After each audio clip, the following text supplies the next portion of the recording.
Hello बच्चों, question में हमें बताना है an aqueous solution of copper sulphate is subjected to electrolysis using platinum electrodes. Calculate the number of electrons flowing through the circuit when 0.3175 gram of copper is deposited and also calculate the number of molecule present in the anodic product. हमें atomic mass यहाँ पे दे रखा है।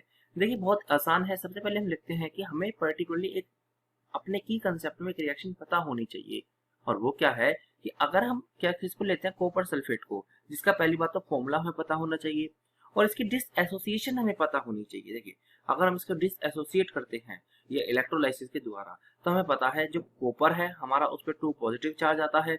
वहीं अगर बात करूं मैं सल्फेट की तो वो आता है उसका 2 नेगेटिव चार्ज। वहीं अगर हम वाटर को लेते हैं तो उसका भी आपको हाइड्रोलिसिस पता होना चाहिए, दैट इज H2O का, वो आपका होता है H पॉजिटिव जनरली, और प्लस आता है आपका OH यानी आपका हाइड्रोक्साइड नेगेटिव में। देखिए अगर मैं बात करता हूँ यहाँ पे तो हमें कैटायन कौन से दिखते हैं। कैटायन है आपके, जैसे ये आपका कैटायन है और ये भी आपका क्या है, कैटायन है। वहीं अगर मैं देखूं तो पर्टिकुलरली आप कैथोड पे क्या देखोगे, किस रिएक्शन को आप देखोगे कैथोड पे, मैं लिखता हूँ यहाँ पे एट कैथोड। जो रिएक्शन में कैथोड पे देखने को मिलेगी वो जनरली देखने को मिलेगी कॉपर 2 पॉजिटिव प्लस 2 इलेक्ट्रॉन जब ये लेगी तो ये किसमें बदल जाएगा, कॉपर में बदल जाएगा।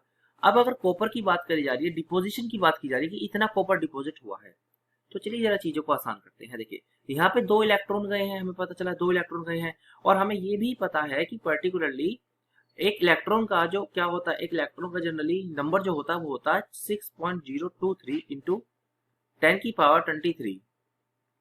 अब जब हम इसे कैलकुलेट करते हैं यहाँ पे तो पर्टिकुलरली हमें ये पता चलता है कि अब हमें क्या निकालना है, यहाँ पे हमें निकालना है कि हमारा कितना डिपॉजिट हुआ है, 0.3175। तो चलिए जरा चीजों को कैलकुलेट करते हैं कितना और डिपॉजिट हुआ है। यहाँ पे मैं लिख देता हूँ इस बात को कि यहाँ पे हमारा और डिपॉजिट हुआ है 0.3175, और हमारा मास क्या है, इसका मास हमें कितना दे रखा है, मास हमें दे रखा है 63.5। ये हमारी रिएक्शन लेके आई है। अब देखिए अगर हम देखते हैं कि यहाँ पे किस तरीके से हम चीजों को निकाल सकते हैं, तो हम डिवाइड करेंगे इसे यहाँ से।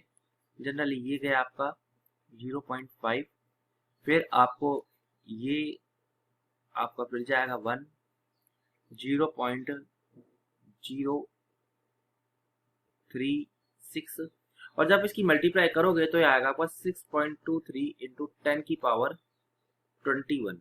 ये जनरली आपका आंसर यहाँ पे आएगा। अब देखिए होना क्या है, अब हमें क्या करना है, अब हमें निकालना है कितना डिपॉजिट हुआ, हमें एनोडिक पे निकालना है, ये कैथोडिक पे आया है। एनोड पे निकालने का सबसे आसान तरीका है, हम क्या करेंगे, हम अपना 965 यहाँ लिखेंगे। 965 जनरली हमने यहाँ पे लिखा।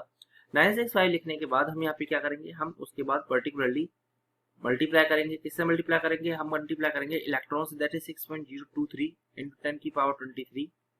फिर हम क्या करेंगे, हम इसकी मल्टीप्लाई कराएंगे 4 से और उसकी मल्टीप्लाई कराएंगे 96500 से। जब यहाँ पे कैलकुलेट करेंगे तो यहाँ पे निकल के आएगा 1.5 इंटू 10⁻21, और यही हमारा क्वेश्चन का आंसर है। मैं उम्मीद करता हूँ कि चीजें अब आपको अच्छी तरीके से समझ में आई होंगी। Best of luck.